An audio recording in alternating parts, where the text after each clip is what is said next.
Hello everyone, Rahul Mishra नाम है हमारा। वीकली करंट अफेयर्स की इस वीडियो में आज हम लोग 6 से लेकर 8 फरवरी तक की करंट अफेयर्स यहाँ पर डिस्कस करने वाले हैं। इसके पहले हम लोगों ने 5 फरवरी तक की करंट अफेयर्स डिस्कस कर लिया था। उसके वीडियो जो है वो प्लेलिस्ट में है। अगर आप लोगों ने नहीं देखा और देखना चाहते हैं तो जाकर आप लोग उन सारी वीडियोज को देख सकते हैं। प्लेलिस्ट में आप लोगों को सीक्वेंस वाइज सारी वीडियोज मिल जाएंगे। अगर आप लोगों ने नहीं देखा और चैनल पर नए हैं तो आप लोगों के लिए बता रहा हूँ कि प्लेलिस्ट में जाइए, वहां पर आप लोगों को सारी वीडियोज यहाँ पर मिलते जाएंगे। ठीक है, बात को बहुत ज्यादा लंबा नहीं खींचना होता, सीधे क्वेश्चन से चीजों को डिस्कस करना होता है। 6, 7, 8 3 दिन की करंट अफेयर्स आज हम लोग यहाँ पर डिस्कस करने वाले हैं। जितनी देर में मैं क्वेश्चन पढ़ूंगा उतनी देर में एक बार आप लोग आंसर खुद से देने की कोशिश करिएगा, क्योंकि 10 तारीख को आज मैं रिकॉर्डिंग कर रहा हूं और 6, 7, 8 पिछले 3 दिनों की करंट अफेयर्स हम लोग यहाँ पर डिस्कस करने वाले हैं। तो अगर आप लोगों ने कहीं ना कहीं से पढ़ा होगा, अगर आप लोग सीरियसली बैंकिंग एग्जाम की या किसी भी एग्जाम की तैयारी कर रहे हैं तो कहीं ना कहीं से आप लोग करंट अफेयर्स वगैरह पढ़ते ही होंगे। तो अगर आप लोगों ने पढ़ा है तो इन सारे क्वेश्चंस के आंसर देने की कोशिश खुद से करिएगा। आंसर सही हो या गलत ये चीजें मैटर नहीं करती हैं, क्योंकि आंसर तो मैं यहाँ पर बताऊंगा, सही आंसर तो मैं बताऊंगा ही,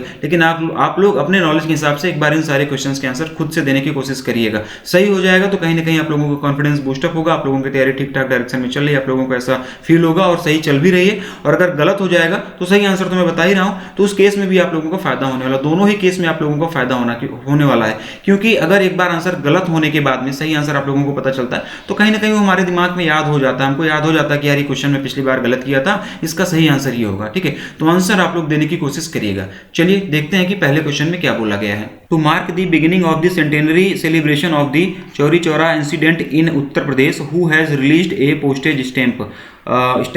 उत्तर प्रदेश में चौरी चौरा हादसे के शताब्दी समारोह की शुरुआत को चिन्हित करने के लिए किसने डाक टिकट जारी किया है, ये इसमें पूछा है। तो इसका जो आंसर होगा PM Modi, option number A. प्रधानमंत्री नरेंद्र मोदी चौरी चौरा कांड के शताब्दी समारोह के अवसर पर प्रधानमंत्री नरेंद्र मोदी जी ने एक पोस्टेज स्टैंप जो है वो रिलीज किया है। और ये चौरी चौरा कांड क्या है इसके बारे में भी हम लोग थोड़ा सा जानते हैं, यहाँ से भी क्वेश्चन बन सकता है। तो असहयोग आंदोलन के कुछ फ्रीडम फाइटर्स के ऊपर 4 फरवरी 1922 में चौरी चौरा चौराहा गोरखपुर उत्तर प्रदेश में पुलिस फायरिंग कर दी गई थी। कब की गई थी, कहाँ पर की गई थी, लिख रहा हूँ मैं, ठीक है ना। 4 फरवरी 1922, 4 फरवरी 1922 में चौरी चौरा एक जगह है गोरखपुर उत्तर प्रदेश में, वहां पर असहयोग आंदोलन के कुछ स्वतंत्रता संग्राम सेनानियों के ऊपर पुलिस ने गोली फायरिंग कर दी थी, जिससे वो मर गए थे। और इस घटना के बाद में लोगों ने उस पुलिस स्टेशन को आग लगा दी थी, जिसमें कि 22 पुलिस वाले भी मर गए थे। ठीक है ना, 22 पुलिस वाले भी मर गए थे। तो 4 सितंबर 1920 से ये असहयोग आंदोलन चल रहा था। असहयोग आंदोलन की यहाँ पर बात हुई तो असहयोग आंदोलन जो है वो 4 सितंबर 1920, ठीक है ना, 4 सितंबर 1920 से असहयोग आंदोलन चल रहा था। लेकिन चौरी चौरा कांड के बाद में 12 फरवरी 1922 को, ठीक है, डेट वगैरह आप लोग देखिएगा, 12 फरवरी 1922 को इस आंदोलन को राष्ट्रीय स्तर पर महात्मा गांधी जी ने रोक दिया था। ठीक है, 4 फरवरी को चौरी चौरा कांड हुआ था, 4 फरवरी 1922 में ये हादसा हुआ, ये पुलिस फायरिंग की गई जहां पर कुछ स्वतंत्रता संग्राम सेनानी मारे गए। उसके बाद में फिर पुलिस स्टेशन फूंक दिया गया जहां पर 22 पुलिस वाले मारे गए। तो 4 फरवरी को हादसा हुआ और उसके 8 दिन बाद यानी कि 12 फरवरी 1922 में असहयोग आंदोलन जो चल रहा था उसको रोक दिया गया था। ठीक है, और असहयोग आंदोलन चल कब से रहा था, 4 सितंबर 1920 से चल रहा था, 22 में से रोक दिया गया। ठीक है, तो कुल मिलाकर इस क्वेश्चन का जो आंसर होगा ऑप्शन नंबर ए, प्रधानमंत्री Narendra Modi. As per the profile of cancer related health indicators in the North East region of India 2021 report, Which district recorded the highest cancer rate among females in India? ठीक है, भारत के पूर्वोत्तर क्षेत्र में cancer और संबंधित स्वास्थ्य संकेतक प्रोफाइल 2021 रिपोर्ट के अनुसार किस जिले ने भारत में महिलाओं के बीच सबसे अधिक कैंसर दर्ज किया गया है। इसमें पूछा गया कि जो रिपोर्ट जारी की गई है इसके अनुसार भारत के किस जिले में महिलाओं में सबसे ज़्यादा कैंसर है, इसमें पूछा गया है। तो इसका जो आंसर हो जाएगा, इसका आंसर हो जाएगा पैपम पारण, अरुणाचल प्रदेश, ऑप्शन नंबर सी। ये वहाँ का एक डिस्ट्रिक्ट है, वहाँ का एक जिला है, तो वहाँ के नाम ऐसे होते हैं, तो थोड़ा सा प्रोनाउंसिएशन में कुछ चीज़ें हो सकती हैं। इंग्लिश में लिखा है, आप लोग समझिएगा, ये इसका आंसर होगा। ठीक है, और ये रिपोर्ट जो है Indian council of medical research और national centre for disease informatics and research, ठीक है, जिसको कि हम लोग शॉर्ट में क्या बोलते हैं, NCDIR, ठीक है, इन दोनों के द्वारा मिलकर ये रिपोर्ट रिलीज की गई थी। और जिसके अनुसार जो है अरुणाचल के पैपम पारे डिस्ट्रिक्ट में महिलाओं को सबसे ज़्यादा कैंसर है, पूरे इंडिया में सबसे ज़्यादा कैंसर महिलाओं को इसी डिस्ट्रिक्ट में है। तो ऑप्शन नंबर सी इसका आंसर होगा। और ये रिपोर्ट किसके द्वारा रिलीज की गई थी, कौन कौन सी संस्था के द्वारा, ये भी आप लोगों को मैंने बता दिया। अरुणाचल प्रदेश का गवर्नर कौन है, ये आप लोग कमेंट करके बताओ। नेक्स्ट देखते हैं। 6th India Russia military industrial conference IRMIC was held in which Indian city recently. छठवां भारत रूस सैन्य औद्योगिक सम्मेलन IRMIC हाल ही में किस भारतीय शहर में आयोजित किया गया, ये इस क्वेश्चन में पूछा गया है। Bengaluru Karnataka, option number A इसका आंसर होगा। ठीक है, छठवां India Russia military industrial conference Bengaluru Karnataka में आयोजित किया गया। To include ropeways and alternate mobility solutions under the ambit of the Ministry of Road Transport and Highways, which law has been amended by Government of India recently। सड़क परिवहन और राजमार्ग मंत्रालय के दायरे में रोपवे और अल्टरनेट मोबिलिटी सॉल्यूशंस को शामिल करने के लिए हाल ही में भारत सरकार ने किस कानून में संशोधन किया है, इस क्वेश्चन में पूछा गया है। तो इसका जो आंसर हो जाएगा, इसका आंसर हो जाएगा government of India allocations of business rules 1961, option number C. Option number C इसका आंसर हो जाएगा। ठीक है, government of India allocations of business rules 1961, ropeway, cable car, electric public transport, इन सब को मिनिस्ट्री ऑफ रोड ट्रांसपोर्ट के दायरे में लाने के लिए भारत सरकार ने government of India allocations of business rules 1961 में जो है ये अमेंडमेंट किया हुआ है। ठीक है, अब रोपवेज वगैरह जो हो जाएंगे, रोपवेज हो जाएगा और अल्टरनेट मोबिलिटी सोल्यूशंस, ये जो है इस मंत्रालय के दायरे में आ जाएंगे। कौन से मंत्रालय के दायरे में, ministry of road transport and highways, इसके दायरे में ये सारी चीजें आ जाएंगी इस अमेंडमेंट के बाद में। नेक्स्ट देखते हैं। Lakhwar electricity project has been constructed on which river which recently grants approval from the Ministry of Environment, Forest and Climate Change। ठीक है, लखवार विद्युत परियोजना का निर्माण किस नदी पर किया गया है, जिसे हाल ही में पर्यावरण, वन और जलवायु परिवर्तन मंत्रालय ने मंजूरी दी है। तो इसका जो आंसर होगा Yamuna river, option number D. Option number D Yamuna river इसका आंसर हो जाएगा। उत्तराखंड के देहरादून में यमुना नदी पर ये प्रोजेक्ट जो है ये बन रहा है। और इस प्रोजेक्ट की जो कॉस्ट होगी, इसमें कितने खर्च लगने वाला है, तो 5,747.17 करोड़ रुपए ये जो है इस प्रोजेक्ट की कॉस्ट है। और अगर हम लोग बात करें कि कितना बिजली उत्पादन होगा इससे, तो 572.54, ठीक है ना, 572.54 मिलियन यूनिट जो है वो इससे इलेक्ट्रिसिटी पर ईयर जनरेट की जा सकेगी। और इन्वायरमेंट मिनिस्टर की अगर हम लोग बात करें, यहाँ पर पूछा गया ना कि कौन से मंत्रालय से इसको अप्रूवल मिला है, तो ministry of environment, forest and climate change. तो अगर इस मंत्रालय की हम लोग बात करें तो इसके यूनियन मिनिस्टर हो जाएंगे प्रकाश जावड़ेकर जी, और ये राज्यसभा से हैं, महाराष्ट्र से ये राज्यसभा के सदस्य हैं। और मिनिस्टर ऑफ स्टेट की अगर हम लोग बात करेंगे तो बाबुल सुप्रियो जी जो है वो मिनिस्टर ऑफ स्टेट हैं, और इनकी कॉन्स्टिट्यूएंसी जो है वो आसनसोल वेस्ट बंगाल है। ठीक है, जब भी हम लोग कोई क्वेश्चन पढ़ते हैं तो वहाँ पर अगर कोई मंत्रालय आ रहा है तो उस मंत्रालय का मंत्री कौन है ये एटलीस्ट हमको पता होना चाहिए, और उसका विधानसभा क्षेत्र क्या है, उसकी कॉन्स्टिट्यूएंसी क्या है ये पता होना चाहिए। मिनिस्टर ऑफ स्टेट अगर है तो वो कौन है और उसकी कॉन्स्टिट्यूएंसी क्या है ये हमको पता होना चाहिए। इस तरीके से चीज़ों को हम लोग करते हुए चलेंगे तो अलग से हमारे ऊपर बर्डन नहीं पड़ेगा। लास्ट में हम लोग जो ये PDF वगैरह का प्रिंट आउट वगैरह निकाल कर रट्टा मारते हैं कि कौन सा मंत्रालय है, कौन उसके मंत्री हैं, ठीक है ना, कहाँ से उनके लोकसभा क्षेत्र, ये सारी चीजें हमको अलग से याद करने की जरूरत नहीं होगी। हर क्वेश्चन के साथ में इन सारी चीजों को हम लोग तैयार करते हुए चलेंगे। अगला देखते हैं। To repair and restoration of existing water bodies and improve the irrigation capacity, chief minister water conservation programme has launched by which state recently. मौजूदा जल निकायों की मरम्मत और पुनर्स्थापना एवं सिंचाई क्षमता में सुधार करने के लिए हाल ही में मुख्यमंत्री जल संरक्षण कार्यक्रम किस राज्य के द्वारा शुरू किया गया है, ये इसमें पूछा गया है। और इसका जो आंसर होगा Maharashtra, option number B. Option number B Maharashtra इसका आंसर हो जाएगा। 1340 करोड़ रुपए की परियोजना है। ठीक है, 1340 करोड़ रुपए की परियोजना है, और अगले 3 सालों में जो है ये इसे इंप्लीमेंट किया जाना है। महाराष्ट्र की बात हुई है, महाराष्ट्र का गवर्नर कौन है ये आप लोग कमेंट कर बताएंगे। CM आप लोगों को पता होगा, उद्धव ठाकरे जी हैं। नेक्स्ट देखते हैं। Assam's first heliport has inaugurated in which district recently. हाल ही में आसाम के पहले हेलीपोर्ट का उद्घाटन किस जिले में हुआ। ठीक है, तो इसका जो आंसर हो जाएगा Majuli, option number C. Option number C Majuli इसका आंसर हो जाएगा। माजुली जिले में आसाम का पहला हेलीपोर्ट जो है वो बना हुआ है अभी, और CM वहाँ के आसाम के CM सर्बानंद सोनोवाल जी ने इसका उद्घाटन किया। 50 लाख रुपए में ये जो है हेलीपोर्ट ये बनकर तैयार हुआ है, और इसमें एक साथ 3 हेलीकॉप्टर जो है वो लैंड कर सकते हैं। To develop the two seater trainer aircraft which organisation has signed an MOU with CSIR NAL during the aero India 2021 show. ठीक है, एरो इंडिया 2021 शो के दौरान किस संगठन ने 2 सीटर ट्रेनर विमान को विकसित करने के लिए CSIR NAL के साथ में एक समझौता ज्ञापन पर हस्ताक्षर किया, ये इसमें पूछा गया है। ठीक है, और इसका जो आंसर हो जाएगा BEML यानी कि Bharat earth movers limited, option number D. Option number D Bharat earth movers limited इसका आंसर हो जाएगा। एलहनका एयरफोर्स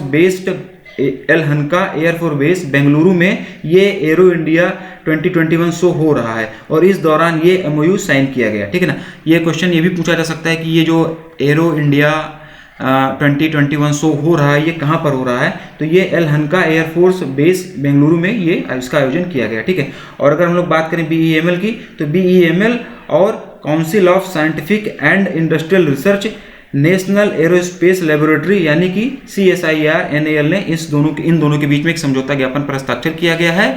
किस लिए? 2 सीटर ट्रेनर एयरक्राफ्ट डेवलप करने के लिए। यहाँ पर CSIR NAL की बात हुई थी ना, तो इसका फुल फॉर्म क्या हो जाएगा, इसका पूरा नाम क्या हो जाएगा, ये क्या है, तो council of scientific and industrial research national aerospace laboratory. ठीक है, तो इसका जो आंसर होगा फिलहाल Bharat earth movers limited, option number D. To onboard street food vendors on its tech platform which food delivery company has recently signed an MOU with the Ministry of Housing and Urban Affairs as a part of PM Svanidhi scheme. ठीक है, अपने food take platform पर street food vendors को लाने के लिए किस खाद्य वितरण कंपनी ने हाल ही में PM स्वनिधि योजना के तहत आवास और शहरी मामलों के मंत्रालय के साथ में एक समझौता ज्ञापन पर हस्ताक्षर किया है, ये इसमें पूछा गया है। जोमेटो, ऑप्शन नंबर ई इसका आंसर होगा। ठीक है ना, जोमेटो ने जो है ministry of housing and urban affairs के साथ में एक MOU साइन किया है। किस लिए? जिससे कि जो स्ट्रीट फूड वेंडर्स हैं उनको जो है PM स्वनिधि स्कीम के तहत में जोमेटो प्लेटफॉर्म पर लाया जा सके, तो ऑप्शन नंबर ई इसका आंसर होगा। Who has been appointed as the chairman of the National Safety Council recently? हाल ही में राष्ट्रीय सुरक्षा परिषद के अध्यक्ष के रूप में किसे नियुक्त किया गया है, इसमें पूछा गया है, तो इसका जो आंसर हो जाएगा SN Subrahmanyam, option number C. Option number C SN Subrahmanyam इसका आंसर हो जाएगा। सुब्रमण्यम जी अभी करंट में लार्सन एंड ट्यूब्रो के MD और CEO हैं और इन्हें नेशनल सेफ्टी काउंसिल का नया चेयरमैन बनाया गया है। 3 साल तक इनका कार्यकाल रहेगा। Who is the author of the book Whereabouts पुस्तक के लेखक कौन है? Jhumpa Lahiri, option number D इसका आंसर होगा। ठीक है ना, अप्रैल में ये बुक रिलीज होगी। ये बुक जो है ओरिजिनली इटालियन लैंग्वेज में है। ठीक है ना, ये नॉवेल जो है वो ओरिजिनली मूल रूप से इटालियन लैंग्वेज में लिखा गया है, जिसका इंग्लिश ट्रांसलेशन झुम्पा लाहिरी जी ने किया है, तो ऑप्शन नंबर डी इसका आंसर होगा। Next, who is the author of the book 1987 the sword of Mastan? 1987 the sword of Mastan पुस्तक के लेखक कौन है? विनीत बाजपेयी, ऑप्शन नंबर इसका आंसर होगा। विनीत बाजपेयी, ऑप्शन नंबर इसका आंसर हो जाएगा। ये बुक जो है मस्तान ट्रिलॉजी का पार्ट 2 है। इसके पहले पार्ट 1 भी जो आया था, और पार्ट 1 का नाम क्या था? पार्ट 1 का नाम था Mastan the fallen patriot of Delhi, जो कि अक्टूबर 2019 में रिलीज की गई थी। इसका पार्ट 1 जो है वो अक्टूबर 2019 में रिलीज की गई थी। अभी इसका ये पार्ट 2 आया हुआ है। ठीक है, और ये जो है विनीत बाजपेयी जी के द्वारा लिखा गया है। विनीत बाजपेयी जी इसके ऑथर हैं और इस किताब में जो है 1857 की जो क्रांति हुई थी, 1857 की क्रांति में जो भारतीय विद्रोह हुआ था उसका वर्णन इस किताब में किया गया है, तो option number E Vineet Bajpai इसका आंसर होगा। What will be the focal theme country of the 45th international Kolkata book fair? 45वें अंतरराष्ट्रीय कोलकाता पुस्तक मेले का केंद्र विषय देश कौन सा होगा? इसमें पूछा गया कि जो 45वां इंटरनेशनल कोलकाता बुक फेयर होगा उसकी थीम कंट्री क्या होगी, तो बांग्लादेश, ऑप्शन नंबर डी इसका आंसर होगा। बांग्लादेश, ऑप्शन नंबर डी इसका आंसर हो जाएगा। ठीक है ना, और ये जो 45वां Kolkata international Kolkata book fair है ये कब ऑर्गेनाइज किया जाएगा, कब होगा? तो जुलाई 2021 में होगा। कब होगा ये? जुलाई 2021 में ये होगा। ठीक है ना, और कहाँ पर होगा ये? तो central park salt lake Kolkata में होगा ये। पहले ये जो था जनवरी 2021 में प्लानिंग की गई थी इसकी। ठीक है ना, पहले जो है जनवरी 2021 में इसकी प्लानिंग की गई थी, ये होने वाला था, लेकिन कोरोना की वजह से इसे थोड़ा डिले कर दिया गया, थोड़ा पोस्टपोन कर दिया गया, और अब ये जो है जुलाई 2021 में salt lake central park Kolkata में ये होगा। ठीक है, इसका आयोजन किया जाएगा। और किसके द्वारा इसका आयोजन किया जाएगा, किसके द्वारा ये ऑर्गेनाइज किया जाएगा? तो publishers and book sellers guild के द्वारा जो है ये ऑर्गेनाइज किया जाएगा। फोकल कंट्री की अगर हम लोग बात करें तो फोकल कंट्री बांग्लादेश होगी, ऑप्शन नंबर डी इसका आंसर होगा। यही इस क्वेश्चन में पूछा गया है। और बांग्लादेश ही फोकल कंट्री क्यों चुनी गई, इसके पीछे का लॉजिक ये है क्योंकि 2021 में 2021 में बांग्लादेश को आज़ाद हुए 50 साल हो गए। ठीक है ना, बांग्लादेश को आज़ाद हुए 50 साल हो गए हैं, इसलिए भी जो है ये इसकी फोकल थीम कंट्री है। और दूसरा रीजन ये है कि इसी साल बंगबंधु शेख मुजीबुर रहमान की 100वीं बर्थ एनिवर्सरी है। ठीक है ना, 100वीं बर्थ एनिवर्सरी है किसकी? बंगबंधु शेख मुजीबुर रहमान की। नेक्स्ट देखते हैं, India's first thunder storm research test bed is set to be establish in which city by the India meteorological department IMD। Bharat का पहला वज्रपात परीक्षण टेस्ट बेड भारतीय मौसम विभाग द्वारा किस शहर में स्थापित किया जाना है? तो इसका जो आंसर होगा Balasore Orissa, option number B. Option number B Balasore Orissa इसका आंसर हो जाएगा। उड़ीसा और पूर्वी राज्यों में जो बिजली गिरने की वजह से लोगों की मृत्यु हो जाती है, ठीक है, उसको कम करने के लिए और बिजली गिरने की वजह से जो संपत्तियों का नुकसान होता है, मतलब बिजली गिरने की वजह से जो भी नुकसान होता है, चाहे वो लोगों की मृत्यु हो या फिर संपत्तियों का नुकसान हो या और भी जो सारी चीज़ें होती हैं नुकसान के रूप में, उसको कम करने के लिए उड़ीसा के बालासोर में भारत का पहला thunder storm research test bed स्थापित होने वाला है। भारतीय मौसम विभाग के द्वारा ये जो है स्टेब्लिश किया जाएगा, ठीक है। भारतीय मौसम विभाग यानी कि इंडिया मेट्रोलॉजिकल डिपार्टमेंट के द्वारा ये स्टेब्लिश किया जाएगा और भी कई सारे लोग मिलकर जो है वो इसका एस्टेब्लिशमेंट कर रहे हैं। कौन कौन से हैं लोग हैं जो मिलकर इसका एस्टेब्लिशमेंट कर रहे हैं? IMD, ठीक है ना, IMD यानी कि भारत इंडिया मेट्रोलॉजिकल डिपार्टमेंट। इसके साथ साथ में और कौन साथ में? इसरो है, इसके इसरो भी है, DRDO है, ठीक है, DRDO है और मिनिस्ट्री ऑफ अर्थ साइंस, ये सब मिलकर जो है इसको स्टेब्लिश कर रहे हैं। कहाँ पर? बालासोर उड़ीसा में। और IMD की यहाँ पर बात हुई है तो IMD के हेडक्वार्टर की अगर हम लोग बात करेंगे तो न्यू दिल्ली, नई दिल्ली में जो है इसका हेडक्वार्टर हो जाएगा। और डायरेक्टर जनरल की अगर हम लोग बात करेंगे तो डॉक्टर मृत्युंजय महापात्रा जी जो है वो IMD के डायरेक्टर जनरल हो जाएंगे। बाकी इसरो और DRDO का हेडक्वार्टर कहाँ पर है और इनके चेयरपर्सन कौन है ये आप लोगों को पता होगा, ऐसे मैं उम्मीद करता हूँ। नेक्स्ट देखते हैं, recently which country has signed a 43 billion USD deal to establish world biggest offshore wind farm. हाल ही में किस देश ने विश्व के सबसे बड़े अपतटीय पवन फार्म की स्थापना के लिए 43 बिलियन अमेरिकी डॉलर के समझौते पर हस्ताक्षर किए हैं? South Korea, option number D इसका आंसर होगा। Next, to establish a model career centre in the state which state government has recently signed an MOU with the confederation of Indian industry, ठीक है। राज्य में एक मॉडल कैरियर सेंटर स्थापित करने के लिए किस राज्य सरकार ने हाल ही में भारतीय उद्योग परिसंघ के साथ में एक समझौता ज्ञापन पर हस्ताक्षर किए हैं? ये इस क्वेश्चन में पूछा गया है। गोवा, ऑप्शन नंबर ए इसका आंसर होगा। गोवा, ऑप्शन नंबर ए इसका आंसर हो जाएगा। युवाओं को, यंगस्टर को, यूथ को जीवन यापन के लिए उपयुक्त रोजगार प्रदान किया जा सके, इसीलिए ये MOU साइन किया गया है। काउंसलिंग और ट्रेनिंग के माध्यम से युवाओं को रोजगार के अवसर जो है प्रदान किए जाएंगे। और ये जो मॉडल कैरियर सेंटर होगा, यहाँ से एम्प्लॉयर जो होंगे आसानी से योग्य कैंडिडेट को ऑनलाइन तरीके से हायर कर सकेंगे। नेक्स्ट देखते हैं, how many members have recently been appointed into the national security advisory board NSAB।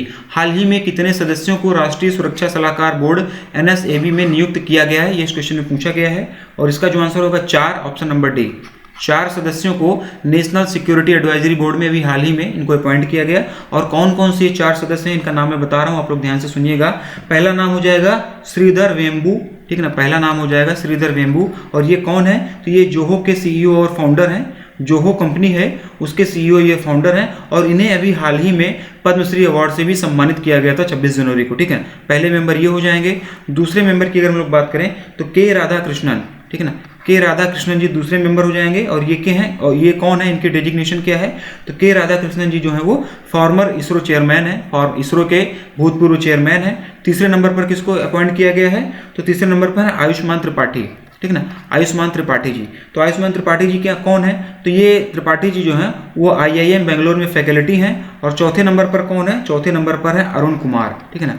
चौथे नंबर पर किसको? 4 लोग हैं ना, तो चौथा कौन है जिसको अपॉइंट किया गया है नेशनल सिक्योरिटी एडवाइजरी बोर्ड में? तो चौथे नंबर पर चौथे व्यक्ति हैं अरुण कुमार। अब ये अरुण कुमार जी कौन है? तो ये former ambassador to France and USA, ये फ्रांस में और USA में इंडिया के राजदूत रह चुके हैं, ठीक है। तो इनको जो है ये 4 लोग हैं जिनको कि नेशनल सिक्योरिटी एडवाइजरी बोर्ड में इनको अभी हाल ही में अपॉइंट किया गया। हालांकि नाम वगैरह जो डिटेल है ये सब कुछ आप लोगों को पेड PDF में मिल जाएगी। अभी हम लोग एक पेड कोर्स अपना लॉन्च कर रहे हैं PDF के फॉर्मेट में, जहाँ पर हम लोग इन सारे क्वेश्चंस को प्रॉपर एक्सप्लेनेशन कर आप लोगों को प्रोवाइड किया जाएगा। जो लोग वीडियोज वगैरह नहीं देख पाते हैं या फिर रिविजन पर्पज के लिए जिनको चाहिए होगा उनके लिए पेड कोर्स बनाया जा रहा है, जहाँ पर ये क्वेश्चन रहेगा, इसका आंसर भी रहेगा और चीज़ें थोड़ा सा एक्सप्लेन की जाएंगी, जो एग्जाम ओरिएंटेड चीज़ें आप लोगों को याद रखने के लिए जरूरी हों, वो सारी चीज़ें वहाँ पर उस PDF में आप लोगों को मिल जाएंगी। ठीक है, जब ये कोर्स लॉन्च होगा तो इसके बारे में आप लोगों को बता दिया जाएगा। और यहाँ पर अभी बात हो रही है NSAB की, ठीक है ना, यानी कि नेशनल सिक्योरिटी एडवाइजरी बोर्ड। तो इसके जो भी सदस्य होते हैं, जो भी इसमें अपॉइंट किए जाते हैं,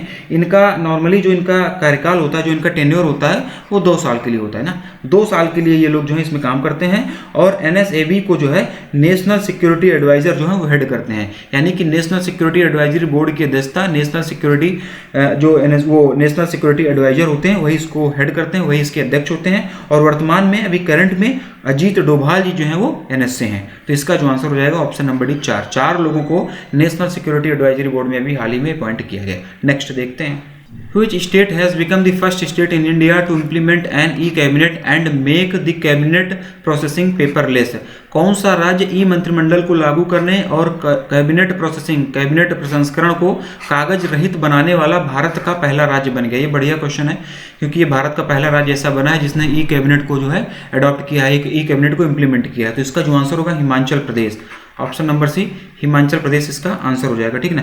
CM जयराम ठाकुर जी ने शिमला में पहला ई कैबिनेट का उद्घाटन किया और ये ई कैबिनेट ऐप जो है हिमाचल सरकार के IT डिपार्टमेंट के द्वारा बनाया गया है। इस ऐप के लॉन्च हो जाने के बाद में कैबिनेट की प्रोसेसिंग जो है वो पूरी तरीके से पेपरलेस हो गई है। ठीक है ना, पूरी तरीके से पेपरलेस हो गई है और ऐसा करने वाला हिमाचल प्रदेश इंडिया का पहला स्टेट बन गया है। तो ऑप्शन नंबर सी हिमाचल प्रदेश इसका आंसर होगा। CM मैंने बता दिया है, गवर्नर कौन है, कैपिटल क्या है, कौन कौन से नेशनल पार्क हैं, अगर कुछ भी याद आ रहा है इनमें से तो आप लोग कमेंट जरूर करो। कमेंट करो, आपके दिमाग में सारी चीज़ें आनी चाहिए, आप लोग मुंह से बोलो एटलीस्ट कि कौन गवर्नर है, कैपिटल क्या है, कौन कौन से नेशनल पार्क होते हैं। अगला देखते हैं, India and which country recently hold its first joint working group meeting 2021 in the field of renewable energy? Bharat और किस देश ने हाल ही में अक्षय ऊर्जा के क्षेत्र में अपनी पहली संयुक्त कार्य समूह बैठक 2021 आयोजित की है? ये इसमें पूछा गया है। इसमें ये पूछा गया है कि इंडिया और कौन से देश ने रिन्यूएबल एनर्जी के के क्षेत्र में के फील्ड में अपना पहला ज्वाइंट वर्किंग ग्रुप मीटिंग जो है वो ऑर्गेनाइज किया। उसको मतलब उसके ज्वाइंट वर्किंग ग्रुप की मीटिंग हुई कौन कौन से देश के बीच में, इंडिया के साथ में। ठीक है, तो इसका जो आंसर होगा Bahrain, option number B. Option number B Bahrain इसका आंसर हो जाएगा। इंडिया और बहरीन ने रिन्यूएबल एनर्जी पर विचार विमर्श करने के लिए अपनी पहली ज्वाइंट वर्किंग ग्रुप की मीटिंग जो है वो वर्चुअली ऑर्गेनाइज की जुलाई 2018। ठीक है, जुलाई 2018 में इन दोनों देशों के बीच में रिन्यूएबल एनर्जी के क्षेत्र में कोऑपरेशन को और ज़्यादा मजबूत करने के लिए एक MOU साइन किया गया था और उसी के तहत में ये जो है ये मीटिंग्स वगैरह होती रहती हैं। बहरीन की यहाँ पर बात हुई है, तो बहरीन की अगर हम लोग कैपिटल की बात करेंगे तो बहरीन की कैपिटल हो जाएगी मनामा। ठीक है, और करेंसी की अगर हम लोग बात करेंगे तो बहरीनी दिनार जो है वो इसकी करेंसी हो जाएगी। ठीक है, अगर कोई नया देश आप लोगों के सामने आता है तो उसकी कैपिटल करेंसी एटलीस्ट आप लोगों को पता होनी चाहिए। जैसा कि मैं अपने वीडियोज़ में बताता हूँ, कोई स्टेट आ रहा है तो उसका CM कौन है, उसके गवर्नर कौन है और वहाँ पर कौन कौन से नेशनल पार्क हैं, वाइल्ड लाइफ सेंचुरीज हैं, ये सारी चीज़ें उसी के साथ में आप लोगों को रिकॉल कर लेनी चाहिए। अगला क्वेश्चन देखते हैं, who co-chaired the first high level dialogue on India European Union bilateral trade and investment agreement BTIA 2021? Bharat यूरोपीय संघ द्विपक्षीय व्यापार और निवेश समझौता BTIA 2021 पर पहली उच्च स्तरीय वार्ता की सह अध्यक्षता किसने की? ये इसमें पूछा गया है। ठीक है, तो इसका जो आंसर होगा Piyush Goyal, option number A. Option number A Piyush Goyal इसका आंसर हो जाएगा। India European Union bilateral trade and investment agreement BTIA 2021 की पहली उच्च स्तरीय वार्ता की सह अध्यक्षता पीयूष गोयल जी ने की और इनके साथ में यूरोपियन यूनियन के एग्जीक्यूटिव वाइस प्रेसिडेंट वाल्दिस डोम्ब्रोस्किस जी ने भी इसकी सह अध्यक्षता की। ये नाम वगैरह ये सारी डिटेलिंग आप लोगों को PDF में मिल जाएंगी। ठीक है, जुलाई 2020 में जो इंडिया यूरोपियन यूनियन का जो है वो एक लीडर्स की जो समिट हुई थी, जुलाई 2020 में इंडिया यूरोपियन यूनियन के लीडर्स की एक समिट हुई थी, उसके दौरान ये मतलब डिसीजन लिया गया था कि bilateral trade and investment agreement पर भी एक मीटिंग होनी चाहिए, जिसके बाद में ये मीटिंग हुई और ये जो इंडिया यूरोपियन यूनियन BTIA 2021 हुई है, यह उसी मीटिंग के दौरान निर्णय लिया गया था। और इस दौरान जो अभी ये मीटिंग हुई India European Union bilateral trade and investment agreement, ये जो भी 2021 में मीटिंग हुई, इसमें क्या निर्णय लिया गया? तो इसमें यह निर्णय लिया गया है कि अगले 3 महीने के भीतर ठीक है ना। अगले 3 महीने के भीतर एक बार फिर से मीटिंग होगी जिसमें कई सारे एमओयूज वगैरह पर साइन किए जाएंगे। किससे related? Bilateral trade and investment से रिलेटेड कई सारे एमओयूज साइन किए जाएंगे। यूरोपियन यूनियन की यहाँ पर बात हुई है, ठीक है ना, यूरोपियन यूनियन की बात हुई है, तो इसका हेडक्वार्टर कहाँ पर हो जाएगा? तो ब्रुसेल्स बेल्जियम में जो है इसका हेडक्वार्टर हो जाएगा, ब्रुसेल्स बेल्जियम में इसका हेडक्वार्टर हो जाएगा। और मेंबर कंट्रीज़ की अगर हम लोग बात करें तो इसमें टोटल 27 मेंबर कंट्रीज़ हैं। और 31 जनवरी 2020 में यूनाइटेड किंगडम जो है वो यूनाइटेड किंगडम यूरोपियन यूनियन से बाहर हो गया था। कब बाहर हुआ था? 31 जनवरी 2020, 2020, 22 नहीं 20, मैंने अभी 22 बोला तो 2020 हो जाएगा। 31 जनवरी 2020 को यूनाइटेड किंगडम यूरोपियन यूनियन से बाहर हो गया था। कब हुआ था? 31 जनवरी 2020। और इसका जो आंसर होगा option number A, Piyush Goyal. Next देखते हैं, who is the author of the book parliamentary messenger in Rajasthan? Parliamentary messenger in Rajasthan पुस्तक के लेखक कौन है, इसमें पूछा गया है। K N. Bhandari, option number B इसका आंसर होगा। K N. Bhandari, option number B इसका आंसर हो जाएगा। Vice president M Venkaiah Naidu ji ने इस पुस्तक को भी हाल ही में रिलीज किया है और डॉक्टर के.एन. भंडारी जी जो हैं इसके लेखक हैं, इसके ऑथर हैं, इन्होंने इस पुस्तक को लिखा है। क्या है इस पुस्तक में, थोड़ा सा इसके बारे में जानते हैं कि क्या है इस पुस्तक में। जो पुस्तक लिखी गई है इसमें क्या लिखा गया है, किसके बारे में ये पुस्तक है।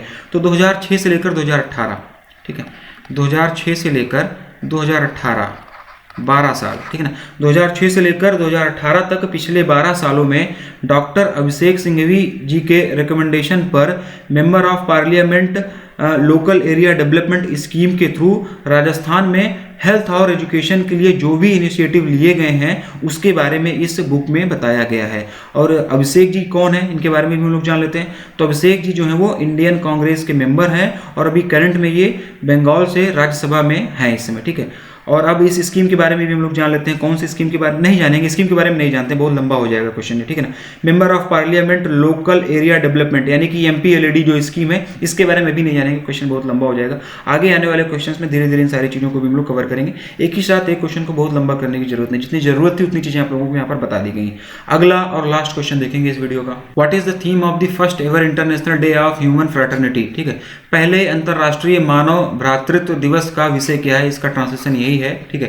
पहले अंतर्राष्ट्रीय मानव भ्रातृत्व दिवस का विषय क्या है, इसमें पूछा गया है। और इसका जो आंसर होगा ये pathway to the future, option number A इसका आंसर हो जाएगा। A pathway to the future, option number A. अब आप लोगों के दिमाग में आना चाहिए कि पहला international day of human fraternity कब सेलिब्रेट किया गया, ये आप लोगों के दिमाग में आना चाहिए। तो ये 4 फरवरी को भी हाल ही में सेलिब्रेट किया गया। कब? 4 फरवरी को, 4 फरवरी 2021 को पहला ही था ये, इसके पहले कभी सेलिब्रेट नहीं किया गया था, पहला ही था, ठीक है। तो संयुक्त राष्ट्र ने विभिन्न संस्कृतियों, धर्मों और मान्यताओं के बारे में जागरूकता बढ़ाने और धार्मिक